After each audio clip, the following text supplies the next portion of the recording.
Like a Hellcat. Hello दोस्तों, नमस्कार।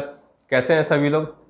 Welcome back आप लोगों का मेरे इस यूट्यूब चैनल पे, द एनएसपी नेशन पे। और मैं बात कर रहा हूँ कुमार अतुल यदुवंशी। और जैसा कि आप लोगों ने पीछे पीछे की वीडियो में देखा होगा, पिछले की वीडियो में, जहाँ पे हमने आपको बताया था कि आप आईबीसी बन करके एक अच्छे इनकम तक जा सकते हैं। कैसे जा सकते हैं? जैसा कि हम लोगों ने इस बात की भी डिस्कस की थी कि फ्रीलांसर की जॉब की रिक्वायरमेंट है। आप लोग घर बैठे ही पैसा कमा सकते हैं आराम से, 5-6 हज़ार 10 हज़ार रुपये, जो भी आप लोग जैसे भी आप लोगों की कैपेसिटी होगी, या फिर सेल्स आप जैसा भी देंगे। और टोटली वो दोस्तों टारगेट बेस्ड है। और मैं कोई अंधेरे में नहीं रखूँगा, वो टोटल टारगेट बेस्ड है, कोई फिक्स सैलरी वाली नहीं है। लेकिन हाँ, हमारे तरफ से गारंटीड है कि आपको जितना आपका पेमेंट होगा वो मैं दूंगा ज़रूर। तो दोस्तों आइए इस नेक्स्ट वीडियो में चलते हैं। इस वीडियो में हम लोग बात करने वाले हैं, जैसा कि आप लोगों ने थंबनेल पे देखा होगा, कुछ चीज़ों के बारे में। और एक कुछ डॉग्स के फ़ोटो भी देखे होंगे। तो कहीं ना कहीं उस थंबनेल में आप लोगों ने पढ़ा होगा कि dog teaches about honesty and loyalty. तो आज की इस वीडियो में हम लोग इसी टॉपिक के ऊपर बात करेंगे। लेकिन वीडियो को शुरू करने से पहले दोस्तों, मैं चाहूँगा कि आप लोग जितने भी लोग नए आए हैं वो चैनल को सब्सक्राइब कर लें और बेल आइकन दबाना ना भूलें, और लाइक शेयर कमेंट जरूर कीजिएगा दोस्तों। चलिए शुरू करते हैं। तो दोस्तों, जैसा कि आप लोगों को पता होगा कि आज के टाइम पे हर एक इंसान कोई ना कोई काम करता है। और अगर मैं अपनी बात करूं तो मैं इस वीडियो को क्यों बनाया या क्या रीज़न था, तो मैं कुछ एक्सपीरियंसेस आपको शेयर करूंगा, जिस पे हो सकता है कि आप लोगों को मदद मिलेगी। हो सकता है कि आप लोग मोटिवेट होंगे अपने काम को करने के लिए और आगे तक बढ़ेंगे। और मेरा मेन उद्देश्य एक मैसेज पहुंचाना है ऑनेस्टी और लॉयल्टी के हिसाब से। तो दोस्तों, इस वीडियो को पूरा एंड तक देखिएगा, आपको पूरा नॉलेजफुल होने वाला है, फुल इन्फॉर्मेशन आपको मिलेगी।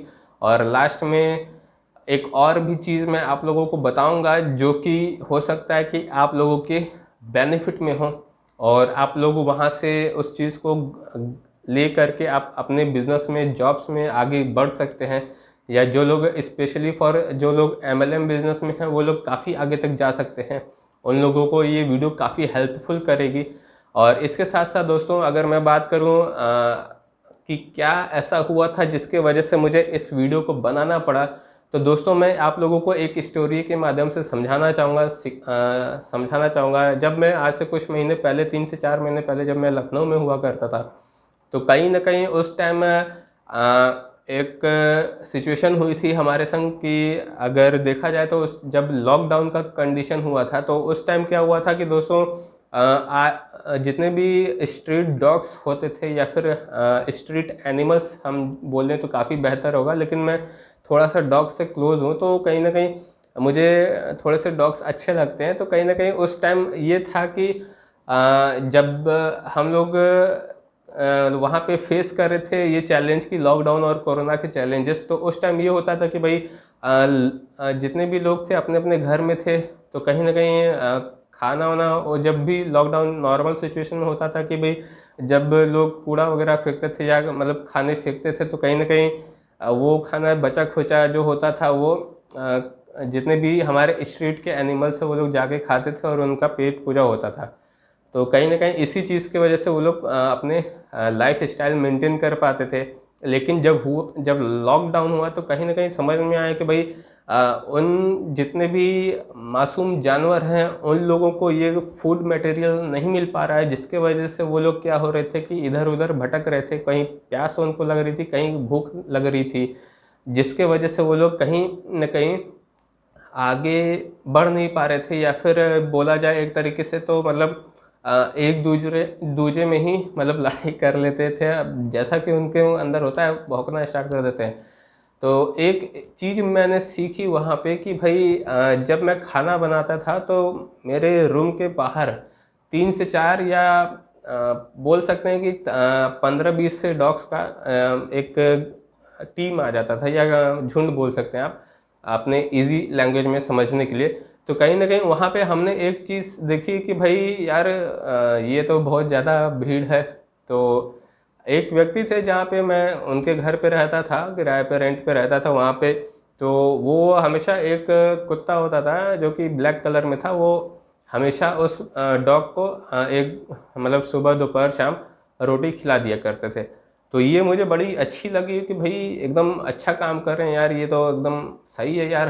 तो उनको देख करके मैं इंस्पायर हो गया कि भाई अगर बचती है यार रोटी तो मैं भी खिला ही देता हूँ, क्या दिक्कत है। तो कहीं ना कहीं इन सारी चीज़ों को मैंने देखा समझा, तो कहीं ना कहीं समझ में आया कि भाई आज के टाइम पे हर एक इंसान अपने अपने चीज़ों को देखने में समझने में लगा हुआ है।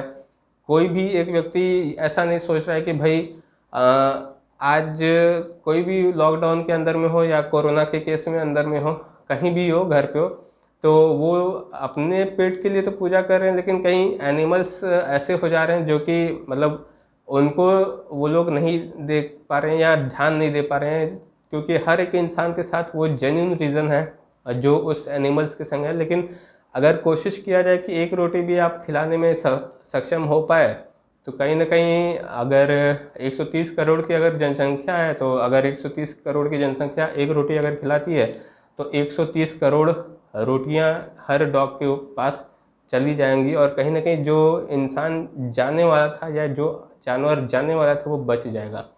तो समझने की बात ये थी, तो मैंने ये चीज़ पे डीप रिसर्च करी थी, तो मुझे ये बात समझ में आई थी। और हो सकता है कि आप लोगों को ये बात समझ में आए, या फिर हो सकता है कि कोई किसी एक व्यक्ति को ये बात झूठी लगे या फिर फालतू लगे, या हो सकता है कि ऐसा भी लगे कि भाई हम काय को खिलाएं, हम हमारा खुद घर का राशन पता ही नहीं चलता है सारा, हम उसका कैसे देखेंगे। तो कोई दिक्कत नहीं है, वो आपकी चॉइस है। लेकिन मैं यहाँ से एक बात सीखा, जब मैं रोटियाँ खिलाता था उन सारे डॉग्स को, तो एक डॉग ऐसा था जिसको मेरा मकान मालिक भी वो रोटी देता था। तो उस टाइम ये होता था कि भाई एक दिन ऐसा हुआ कि उस डॉग को रोटी नहीं मिली थी, तो वो मतलब हो सकता है कि उनके यहाँ घर में खाना लेट बना होगा, तो मैं भी लेट ही बनाया हुआ था। तो मैं जब रोटी की उसको देने के लिए गया, और वो मकान मालिक भी देने के लिए आया था, लेकिन वो मेरे बाद आया था। तो मैं जब उसको रोटी दिया तो साला हमारा रोटी नहीं खाया। हम सोचे कि भाई हो सकता है कि भरा होगा, साले का पहले ही से भरा होगा तो नहीं खा रहा होगा।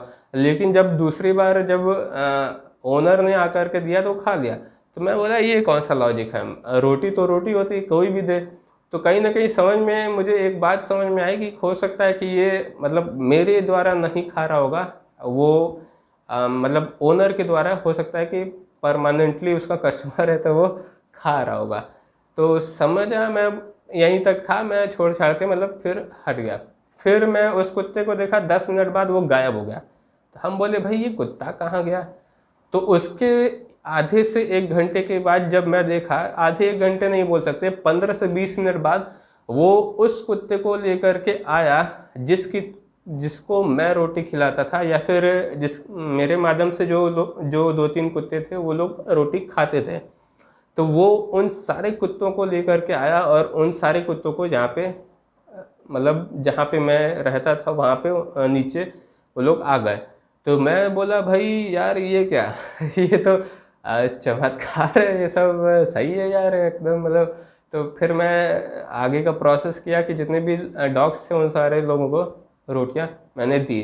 तो एक बात मेरे दिमाग में क्लिक करी कि एक डॉग से ऑनेस्ट और एक डॉग से कंपैरिजन में लॉयल कोई जानवर नहीं है। और ये चीज़ हम लोगों को अपने बिजनेसेस में अगर रिलेट करके देखा जाए या कोरिलेट करके देखा जाए, जिस भी बिजनेस में हम लोग काम करते हैं, स्पेशली मैं उन लोगों के लिए बोलना चाहूँगा जो मल्टी लेवल मार्केटिंग में काम करते हैं, और जो अपनी अपनी कंपनीज, अगर फेक कंपनीज है या वो प्लेटफॉर्म खराब है तो की मैं बात नहीं करता, लेकिन अगर सारी चीज़ें अच्छी होने के बाद भी जब वो लोग उस बिजनेस को या उस कंपनी को छोड़ करके चले जाते हैं और गलत तरीके से मार्केट में नेगेटिविटी फैलाते हैं, उन लोगों के लिए मैं ये बात बोलना चाहूँगा कि भाई अगर आप ऑनेस्ट नहीं रहे अपने काम के प्रति, या फिर अपने अपलाइन के प्रति, या अपने बिजनेस के प्रति, या फिर अपने किसी भी जॉब या कहीं भी आप हो उस के प्रति अगर आप ऑनेस्ट नहीं रहे और आप धोखाधड़ी कर रहे हैं, या किसी का डीडी का पैसा खा जा रहे हैं, या फॉर्म का पैसा खा जा रहे हैं, तो कहीं ना कहीं ऊपर वाला भी देख रहा है, वो भी आपको उसी तरीके का रिजल्ट देगा जैसा कि आप करेंगे। तो बोला जाता है कि दोस्तों जो हम लोग बोएंगे काटेंगे भी वही हम ही। तो ज़िंदगी जो होती है वो जो कुछ देती अलग से नहीं है, बस लौटाती है जो हम लोग दिए होते हैं। तो चीज़ों को ऑनेस्टली करना बहुत ज़रूरी है। दूसरी बात, लॉयल्टी हमें सीखने की ज़रूरत है उस डॉग से, जहाँ पे हम लोग अगर चाहें तो अगर लॉयल बन जाते हैं किसी भी एक पर्टिकुलर सिस्टम के प्रति या फिर किसी भी एक व्यक्ति के प्रति, अगर वो उसकी नीयत नेक है, तो अगर हम उस चीज़ के प्रति अगर हम लॉयल बन जाते हैं तो दोस्तों बहुत ही आगे तक हमारी ग्रोथ हो सकती है। क्या फ़र्क पड़ता है दोस्तों कि अगर आज के टाइम पे अगर कोई एमएलएम इंडस्ट्री ख़राब निकल चुकी है या फिर कोई एमएलएम में का माध्यम बस लगा करके इसकी अरे अगर बोला जाए तो चीट फंड या स्कैम्स वगैरह बेच करके चली गई, लोगों को बेवकूफ़ बना करके चली गई, धोखाधड़ी से पैसा कमा के चली गई, तो और ऊपर से बंद हो गई, तो उन सारी चीज़ों के वजह से हम इस इंडस्ट्री से ना विश्वास उठाएं। लेकिन अगर देखा जाए तो अगर हम इस इंडस्ट्री को अगर हम ध्यान से देखेंगे तो डीप से अगर रिसर्च करेंगे तो बहुत ही खूबसूरत इंडस्ट्री है। बस फ़र्क इतना है कि हम क्या सोचते हैं, सुंदर इंडस्ट्री है या फिर बेकार इंडस्ट्री है, बस उसकी फ़र्क है। और अगर आप जॉब करते हैं तो जॉब की कंपैरिजन में अगर आप करते हैं तो आप एमएलएम इंडस्ट्री में आने वाले 3 साल के अंदर में एक करोड़पति बन सकते हैं। अगर करोड़पति नहीं भी बन पाए या 5 साल में करोड़पति नहीं भी बन पाए या 10 साल में करोड़पति नहीं भी बन पाए तो कोई दिक्कत नहीं है दोस्तों। आप उस करोड़पति के बनने के पीछे जो भागेंगे और जिस चीज़ के लिए वर्क करेंगे, अगर मान लीजिए फेल भी हो गए तो कोई प्रॉब्लम नहीं है, लेकिन जो उसके वजह से जो आप इंसान बन जाएंगे वो इंसान मैं चाहता हूं कि आप लोग बन जाइए, या फिर उसके लिए आप लोग इस एमएलएम इंडस्ट्री में काम करना स्टार्ट कर दीजिए। और आज के टाइम पे अगर हम बोले तो यही एक इंडस्ट्री है जो कि बताया जाता है कि आने वाले 2025 तक 65,000 करोड़ तक का बिजनेस अकेले का एमएलएम इंडस्ट्री करने वाली है। और ये अकेले का इतने का बिजनेस सिर्फ और सिर्फ इंडिया में करेगी। और ये बिज़नेस जो है एमएलएम इंडस्ट्री वो अर्थव्यवस्था भी बोला जाता है कि आने वाले समय में नेटवर्कर ही होगा जो कि एक अर्थव्यवस्था को संभाल सकता है, क्योंकि ये बिज़नेस इतना अच्छा है। अगर देखा जाए तो बहुत ही क्वालिटी का बिज़नेस है। अगर यहाँ पे कोई क्वालिफिकेशन की ज़रूरत नहीं है, आप अनएजुकेटेड हैं, एजुकेटेड हैं, एमबीएड हैं या फिर पीएचडी किए हुए हैं, किसी भी एज के हों चाहे किसी भी उम्र के हों, कोई मैटर नहीं करता है। आप किसी भी सेक्टर के हों, मात्र 3 साल दीजिए। अगर 17 साल के हैं तो 17 से 20 आप करोड़पति हो सकते हैं।